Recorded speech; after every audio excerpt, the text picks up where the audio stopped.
This is First You Hustle, a podcast from the Columbus College of Art and Design meant to help students and budding creative professionals put their expertise to use.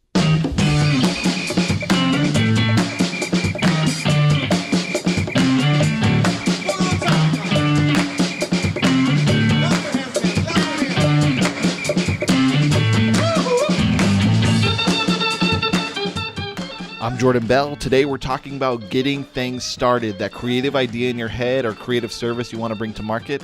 How do you do that? You really need to spend time focusing on very detailed, specific steps within those big picture ideas. That's one of today's guests. My name is Elaine Grogan Luttrull, and I'm the department head for business and entrepreneurship at CCAD. We'll go through a quick checklist of things every entrepreneur should consider when getting started. Then we'll see hustle in action. I'm Alex Bandar, founder and CEO of the Columbus Idea Foundry. And some of the lessons and best practices that has allowed a seed of an idea to sprout into a model coworking and innovation hub. And I told our first commercial realtor, this was my plan, this is what I was doing. And he's a great guy, Marvin Katz. We still work together today. And he said, what's wrong with making a buck? And I thought, you know what? Nothing. And then we'll wrap up with another local designer and entrepreneur, Will Nickley, and hear about his adventures in finding design work. So this was sort of like an alternative. If we want to stay in our field, we're going to have to make up our own work for this kind of stuff and do this hustle.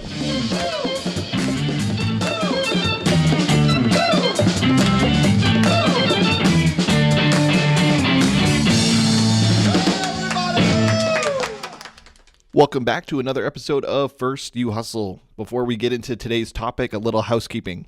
We're now on many different channels, and I encourage you to subscribe wherever you find it easiest to keep up with us. We're on Stitcher, Google Music Play, we're on iTunes and Podbean. You can also find our episodes posted on our Facebook page, facebook.com/firstyouhustle, and the CCAD YouTube channel, youtube.com/CCADEDU. When we launched, we released our first 3 episodes immediately, and this is our 4th installment. If you haven't already, do go back and listen to our conversations with employers and alumni about the pitch, the application process, and talking through your portfolio.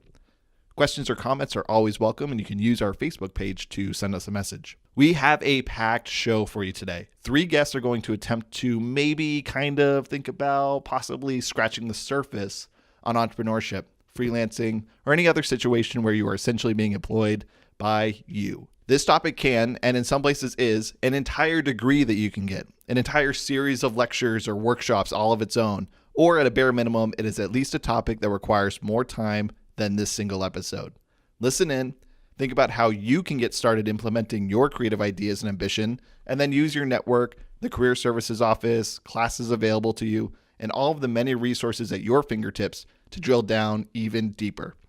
To get us started, I'm here with Elaine Grogan Luttrull, the head of our business and entrepreneurship department at CCAD, and we're going to go over 5 things that you can do to get started. Elaine, thanks a lot for joining us. Thank you so much for having me, Jordan. I am so excited to talk about this topic because I think our students have tremendous opportunities to monetize the skills that they have, and freelancing is a great way to do that. And it's also a great way to exercise some creative muscles throughout their time at school and then also beyond. So I was so excited to kind of break this down into 5 really simple things people could do as they are starting their own creative businesses, whatever that might mean to them. So the first thing is to start with yes.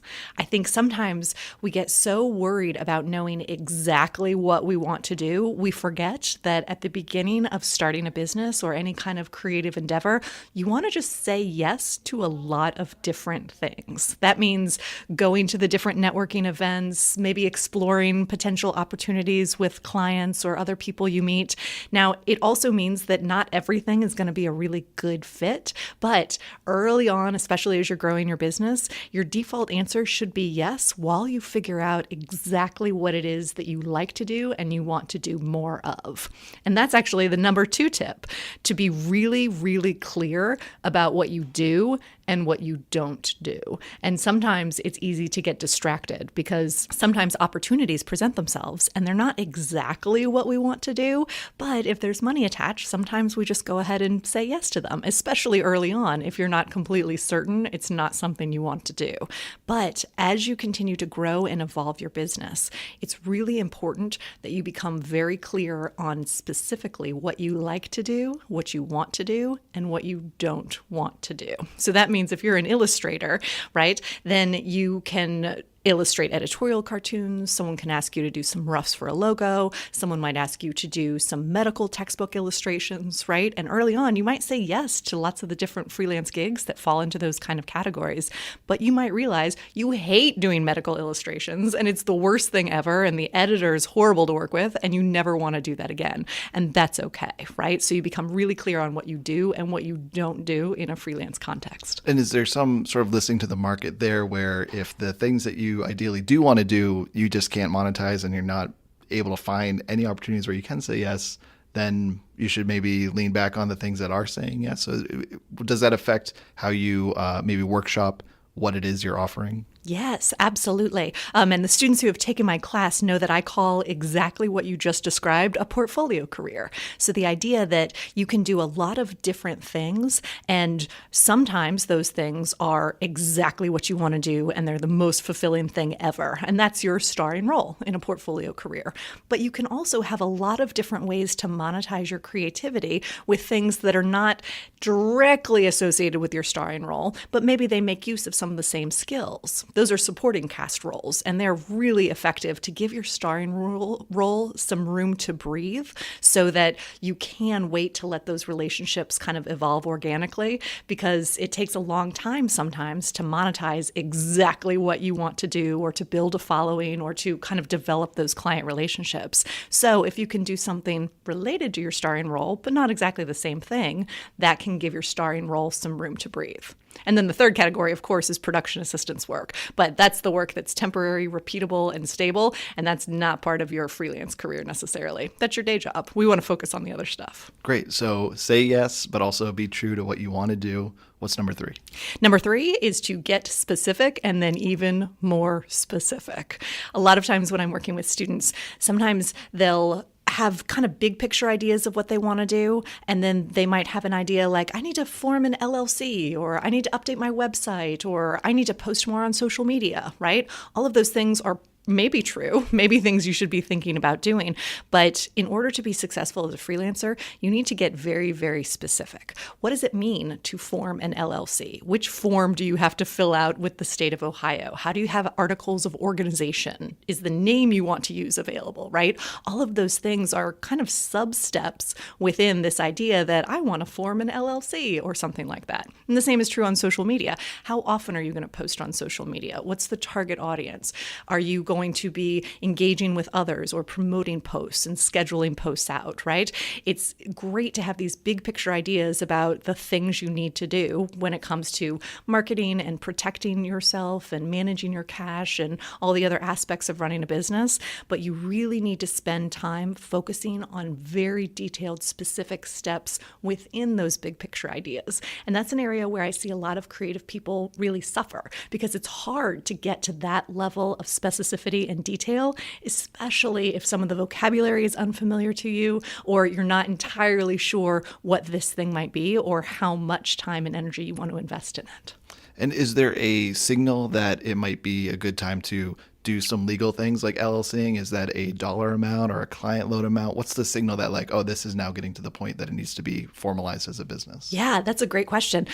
When it comes to a tax reporting standpoint, anytime you're doing something in a professional capacity, that's technically formalizing it as a business. You just happen to be a sole proprietor instead of forming a separate entity type like an S corporation or an LLC.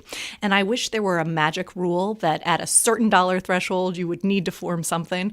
But really, it comes down to how much legal protection do you think you need? Because the benefit of having a type of formal legal entity structure is that you can protect your own personal assets a little bit more. Now, is that the first freelance gig you'll ever do? Probably not. But if it becomes kind of a regular thing and you have the intention of growing it or continuing to do it in a formal capacity, then you probably want to explore the pros and cons of having a separate entity or paying for your own liability insurance. Also worth noting, anytime you hire someone or collaborate with someone, that's definitely a red flag that you need to be thinking about an entity type, because those are situations where you can very quickly put your personal assets at risk. Great. Getting specific. Okay, what's number 4? Number 4, master the money. Now, those of you who know me well know I could spend the entire podcast talking about money in the arts because I love talking about money in the arts. But what I've noticed is that creative entrepreneurs struggle with 3 big things when it comes to money. The first is how to price their work or their time effectively. The second is managing irregular cash flow, because not all clients want things on a predictable schedule. And then the third thing is managing your taxes. So the sooner you get really good at being mindful and intentional about your pricing strategy, managing irregular cash flows, and your taxes, the easier it will be to master all aspects of your financial health. And this can be a real challenge, especially early on as you're first starting a business, when you might not have any experience on what to charge for something, right? So your pricing strategy might be whatever the client offers you. But as you continue to get more experience and you continue to understand how much time something takes you to complete and the real value of what you're doing relative to your competitors and the value your customers perceive in what you do, it becomes a little bit easier to develop a pricing strategy with a bit more intention. And of course, budgeting is the best way to connect the pieces between the taxes that you pay at the end, your income taxes and your employment taxes, but then also that irregular cash flow when clients don't pay on time or when you have a really busy season during a particular month and then not so much to do during another month. And then, of course, your pricing strategy. Do you have any recommendations on resources, specifically maybe for pricing, how someone can start to learn about how do you value your product? Yeah, absolutely. So the first thing you should do is probably come and talk to me because I love having these conversations with students. And so to the extent that you can develop the resources around you in your faculty members and your potential clients and then others in the field. So the students who maybe graduated a few years ahead of you, who have some more experience, those are all great resources to tap into. But when it comes to pricing specifically, you want to get a good sense on the costs that go into whatever it is you're doing. And we're talking about direct costs, so supplies, materials, software subscriptions, hardware, all of those things, but also your indirect costs, like maintaining your website and any liability protection you have, like we were talking about earlier with some insurance or the cost of forming an LLC or something like that. All of those indirect costs go into the cost of running your business as well. So once you have a really good handle on what costs you need to cover, that essentially tells you the absolute minimum you can charge for your work to basically cover your costs. From there, it's about understanding what the market landscape looks like. So what are your competitors charging for something similar or something even not so similar, right? If a client perceives it as being a comparable thing. And for your customers, what are they willing and able to pay for whatever it is you're doing, right? Do they perceive huge value in it? Do you bring a very specific skill set? Or do they think it's just kind of a little extra something that maybe isn't really super crucial to the core of what they do as a business? And then the last thing, of course, is what makes you special as an artist? What are your true competencies? Is it related to your professional experience or your education or your technical abilities or your professionalism, the ability to deliver something on time in a professional way when asked? All of those things are part of your competencies, and that's where the real value of what you deliver is. So when it comes to pricing, you always want to cover at least your costs, direct and indirect. You want to have an insight into the market. So what are your competitors doing and what value do your customers perceive in your work? And lastly, what do you bring to the table? What things make you special? And how can you articulate those both through your pricing strategy and through conversations you might have with others? Awesome. So as much as you might not want to, a little financial literacy is number 4. What's number 5? Number 5 is maybe the most important, although taxes and money is probably pretty important too. Number 5 is to take time for the business. It's so easy to focus on the aspects of running a business that we love, the creative part, working in your studio, diving into a new project, updating your website, doing something really exciting that feels creative.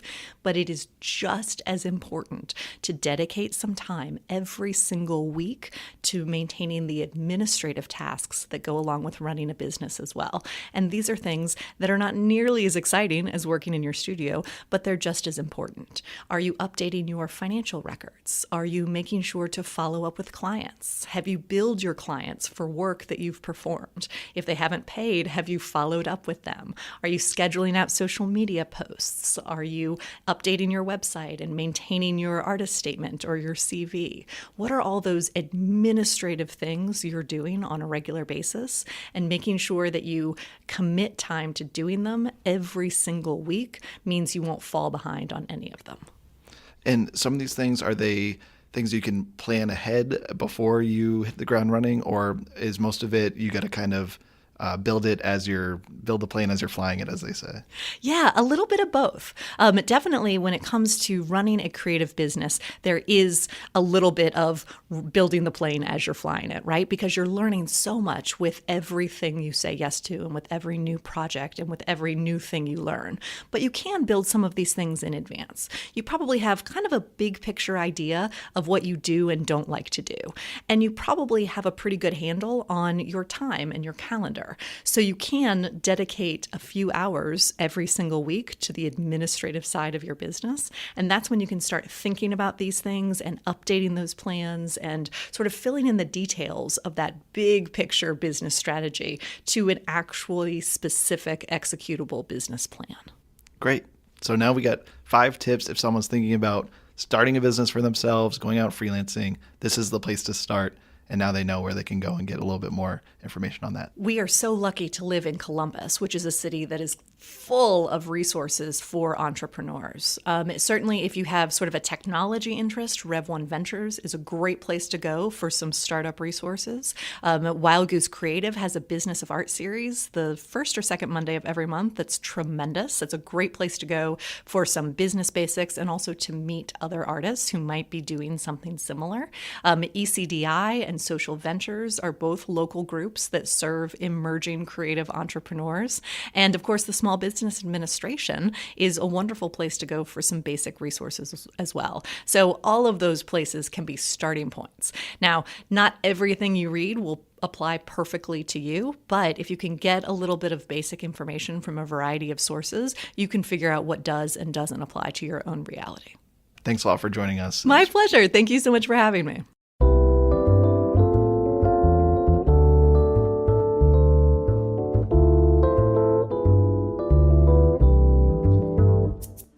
In this day and age, the term Foundry most likely refers to co-working space. It's a common way cities and groups identify an organization that brings people and ideas together. But the word Foundry originally intended to mean the creating of metals, like blacksmithing. Alex Bandar, the founder of the Idea Foundry, which is self-described as a place where anyone can explore their urge to make things, has managed to build one organization that inhibits both spirits of the word. The Idea Foundry is a place where you can go to metalsmith or ideasmith, which is the best way I can think of describing the wide variety of things they have happening under their roof. Located just outside the downtown area of Columbus in Franklinton, on a street off the main drag, you can escape most of the static city noise, and you'll suspect not much of anything is happening in the neighborhood, at least not right now. Franklinton is on top of an underground volcano of urban development, and the warning signs are clear. It's ready to explode. Construction looms on all sides of the Idea Foundry, with lane closures, parking lots being torn up, and a nearby mixed-use development pokes shallowly into the flat cityscape of the neighborhood. Outside, things sounded quiet. Inside was a different story. Alex took me around the Idea Foundry to give me a sense of the space. If I've ever wanted to be in a classic Aaron Sorkin walk and talk, this was my chance. Alex has energy. He's tall. He has a firm handshake that'll warmly extend with a big smile, and a voice made for public speaking. Todd Perkins, hybrid gas-electric motorcycle. I scurry behind him to keep up as he walks me through the first level of the building, mostly co-fabbing space where artists can reserve tables by the day, week, or month, and metalsmith, woodwork, or do digital projects as well.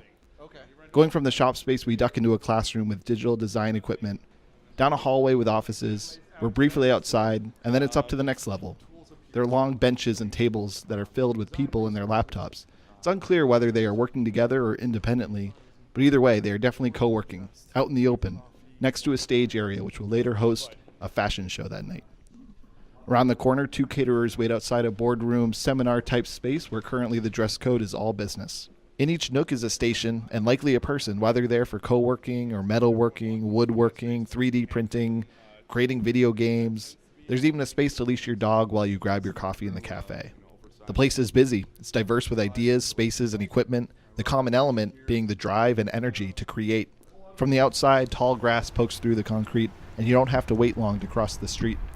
When you enter the building, you'd think this all sprang up overnight, but you'd be mistaken. I deeply underestimated how long this marathon would be. I joke, Willie Nelson was a 20-year overnight success. We're a 10-year-old startup, and only after we gained success in the last year or two, and people notice us, oh wow, yeah, you guys really blew up. No, it was a 10-year slog, and now we're only still just coming into our own. As impressive as the space and people that occupy it may be, this all had to come from somewhere. Alex talked about how the concept hit him, and then more importantly, how he worked to make it happen. So I was that geeky kid who was inspired by visions of sci-fi movies where robots could do our bidding, machines made nearly anything we wanted automatically, and software was more than just a fancy Excel spreadsheet. It could actually do some decision making for us and be a little artificially intelligent. And with that suite of interesting resources, humans can be freed up to be purely ideators. I think we're very bad computers, but we're pretty good thinkers. So the more that lets us just say, make that happen, I think the better off all of us would be. The more innovation will flower across the planet. And the corollary there is that innovation and technology is generally good for people, making more with less. So went to school for 100 years and studied all the things, and eventually settled on materials science and engineering. Was really interested in making new materials because it occurred to me that you can design a 10-mile high skyscraper or an airplane with a mile-wide wingspan, but you can't build it because it just breaks. So I thought, well, let's make a stronger steel or more conductive copper. And that would be like adding another color to the palette that all the other engineering disciplines were painting with. And you've really expanded the design envelope that people can create objects from. But ironically, I painted myself into a corner insofar as I became a computational metallurgist, which is a great way to stop conversations at parties, and eventually came to work for a company here in Columbus, a spin-out from Battelle, and I wrote software for the manufacturing industry. So it was all virtual. So I had companies from Apple to the Defense Department, but everything I did was in the computer. And my sister, while I pursued engineering metallurgy, she became an artistic metalsmith and a professor of jewelry and sculpture up in Vermont. One year she invited me to give a guest lecture to her art students saying, hey, you know about heat and beat. You know what happens when you heat steel up and forge it, or heat silver and smith it. Why don't you teach my art students this? And so I had a new PhD and a giant ego, and I thought, yeah, okay, I can teach her artists to be practical. And I get there, and in a heartbeat, I realize not only can I teach them nothing useful, they're all much better machinists and welders and blacksmiths than I. So I was very, very embarrassed and very envious that if I had an idea, maybe I could write a computer program about it. If she or her artist students had any ideas, they just made the damn things. So I didn't want to go back to college to learn 3D design. 3D printers were just coming on the market at an affordable grassroots rate. Didn't want to go back to school to learn welding, but I desperately wanted to do those things. And that's when I realized that YouTube is essentially the world's university now.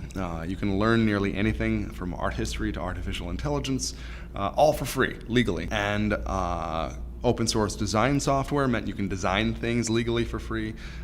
Digital prototyping resources like laser cutters, 3D printers, computer controlled routers make making easier, so you don't need to apprentice for years like my sister did before you can create something of value.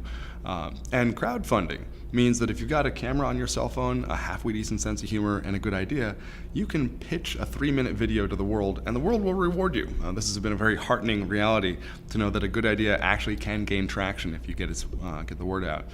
So the only bottleneck to actually taking an idea out of your head and holding it in your hand against that backdrop of free information, free design tools, digital resources that make things for you, and crowdfunding, is access to those tools, access to a friendly and talented community of people to help you turn the crank on that whole process, how to use them, and then a clubhouse to call your own. And I think that's the heart of any makerspace, certainly the heart of what we do here.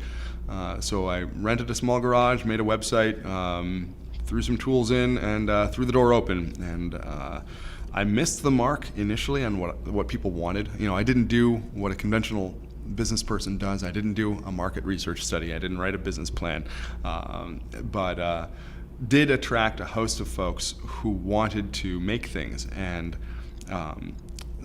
that is where we gained our traction and really kind of took off. What were the things that clued you in on what it should be once you opened? Yeah, so originally I really wanted to be the center of a ring of schools, K-12 schools that didn't have machine shops, welding shops, wood shops, or the modern incarnations, laser cutter, 3D printer. But 10 years ago, the maker movement wasn't on the radar of the K-12 community. Our shop was insufficient. It was hazardous, dark, dusty, dangerous. So the educational angle wasn't working, but the small business and creative community said, we want a clubhouse, we want to hang out and congregate and share tips and tricks. So thankfully, just by advertising and by getting the word out, we'd attracted a blacksmith, Adlai Stein. He was actually a paralegal at the time, but has been an amateur, and I mean that in the affectionate definition of that word, blacksmith for 20, 25 years. So he wanted to teach blacksmithing. He wanted to bring his equipment. We had a jeweler who said, hey, I want to teach jewelry classes. Had a person who did welding. She came and said, hey, I want to teach welding, and I want a space to weld as well. So once you raise your flag and say, this is where you make stuff, I think you attract people who are talented, disciplined, sociable, want to pay it forward. And it was a no-brainer to say, okay, what do you want to do here? Let's make that happen. How do you figure out if what I'm doing is needed? Well, first off, will people pay you for it? If no one's paying, then you have to ask whether you're providing a value. And about 10 years ago, I thought we would be an educational 501c3, and I told our first commercial realtor this was my plan, this is what I was doing, and he's a great guy, Marvin Katz. We still work together today, and he said, what's wrong with making a buck? And I thought, you know what? Nothing, especially if you're effecting a socially forward mission in an economically sustainable manner, you win. So we said, well, let's make this a for more than profit, a social enterprise or a business with heart, and offer affordable skills and resources and services to pretty much anyone. And if people are paying, then we'll expand that service. So there is a kind of microcosm of a free market economy happening under our roof. If people aren't paying for us, then we're not providing a service they want. So we better figure out what they do want. And social media, frankly, allows us the capacity to have these vast two-way conversations. And we can talk to 1,000 people, and 1,000 people can talk back to us. So we have our ear to the ground in that regard. But honestly, it's a small minority of folks who proactively say, I want this. I think more the public reacts to what we want to do, and increasingly we have the confidence to say, you know what, I think this will sell. I think drone races are great. No one asked us if we wanted drone racing. Like the Steve Jobs model, I think the market doesn't always know what it wants until you show it. Let's talk about acquisition, because I really want to get into the nuts and bolts of someone that's like, all right, I want to do this. I think people need to know, when do you jump, and then how far do you jump? Yeah, so often people come to us and they say, hey, Alex, I want to make a makerspace like you did. And I said, no, you want to do it a whole lot smarter than I did. And I'm a socially liberal guy, bean-eating Yankee from Boston. I'm actually quite conservative financially, so never really wanted to spend a buck I didn't have. And as an engineer with a very niche degree in computational metallurgy, I was lucky to have a pretty secure and pretty high-paying engineering job for about 10 years. And I could take my disposable income and pump that towards rent, buy a few tools. It certainly wasn't enough to really capitalize a grown-up business, but it was enough at least to give us some breathing room that we could pay the rent, pay the utilities, and maybe buy a used tool every couple of months, and then see how that engaged with the market. Were people using it? Were people paying to use it? Were people paying to take classes?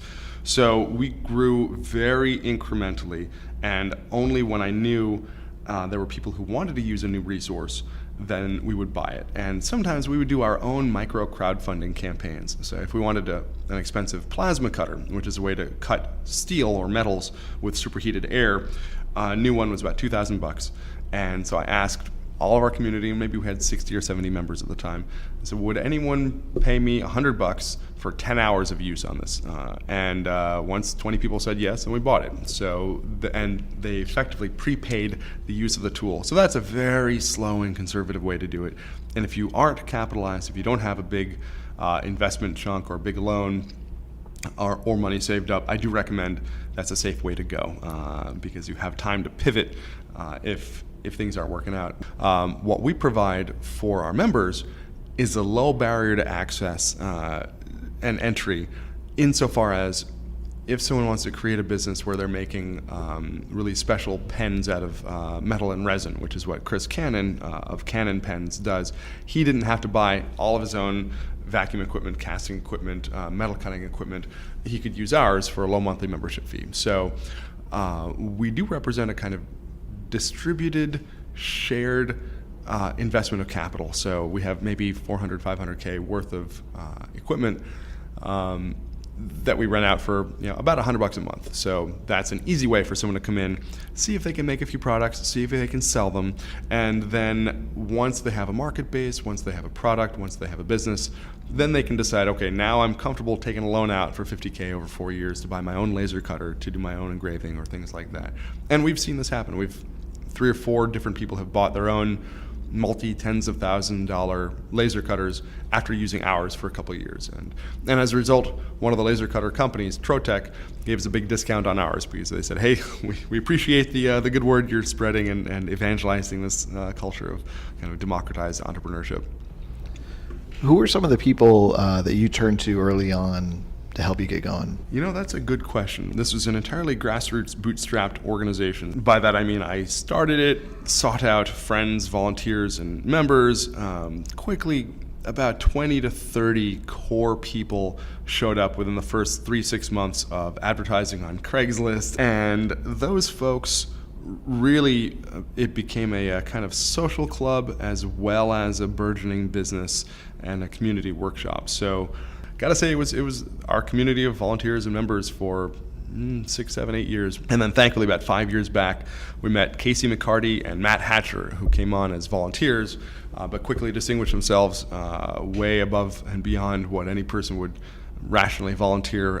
And Casey is now our Chief Operating Officer, and Matt is our Chief Facilities Officer. So 2 of my dearest friends have now become our officers in the business. What would you say the biggest, hey, don't do that would be? I'm not sure any don'ts come to mind, but some do's do come to mind. So do make a very clear-eyed, cold, hard business plan. Really do ask yourself, what are my products? How much can I charge? How much do I realistically think the market will buy? And there are a lot of traps where people will say, oh, there are 1 million people in Columbus. If only 1% of them buy my product, and that's a little bit diluted. Do look at how much time you can spend on a side business or a full-time business for, let's say, 2 years, 3 years, realistically, before getting burnt out or losing friends and family and intimate partners. Really appreciate you. Oh, my pleasure, taking Jordan. the time. This was lots of fun.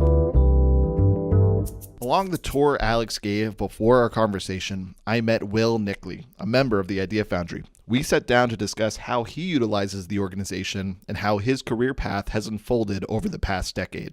Idea Foundry is a great base of operations for me for a number of projects I'm involved with. As an industrial designer by profession, first and foremost, Idea Foundry is a playground because there are a lot of great tools here that let me create prototypes and supplementary material for the contract design work that I do. Safety Third Racing is a drone team that I started out east when I was living with my wife near New York City. I teach classes for Safety Third Racing here at Idea Foundry on how to build and design racing quadcopters using virtual reality to pilot them. It's a lot of fun. Another project I'm involved with here is called Local Tech Heroes. It's a not-for-profit I started with my office mate, Chris Kling, who is someone I met at Idea Foundry, because there's no shortage of amazing people with great projects here. It's technology outreach programming for kids in Columbus who don't already have access to great robotics and virtual reality and design and 3D printing programming in their schools. At the time, when I graduated in 2010, there weren't a whole lot of full-time design jobs available for fresh graduates. And so one of the things I did was start a mini design consultancy here in Columbus with some of the people I graduated with. And we did everything from actual traditional industrial design work to like web development and advertising, like Photoshop jobs. I mean, really anything that people needed us to do that was remotely related to design skills that you might pick up in school. So this was sort of like an alternative. If we want to stay in our field, we're going to have to make up our own work for this kind of stuff and do this hustle. If you can't find an internship or a full-time position that is exactly what you want, certainly go out, find a job that will pay the bills, but start looking for someone who needs help or some business in Columbus who could benefit from the skills that you've learned in school. A lot of the design work that I managed to do within that first year or two outside of school wasn't for big companies or design firms. A lot of it was for smaller startups or companies in Columbus who really just didn't have designers or design capability on staff, but could certainly benefit from that kind of thing. It's not called the hustle for nothing. There are tons of considerations when putting your ideas into practice, and it all stalls out if you don't first organize and put in the immense amount of effort needed to get going. But you have support in your journey. You just need to reach out and take advantage of it. That's what we're here for. Thanks for tuning in, and again, subscribe to one of our channels, Stitcher, Google Play, iTunes, Podbean, Facebook, or YouTube to keep hearing advice on how to launch your creative career. Take care. Our theme song, Mr. Boogaloo by the Juanitos, Creative Commons license from the Free Music Archive.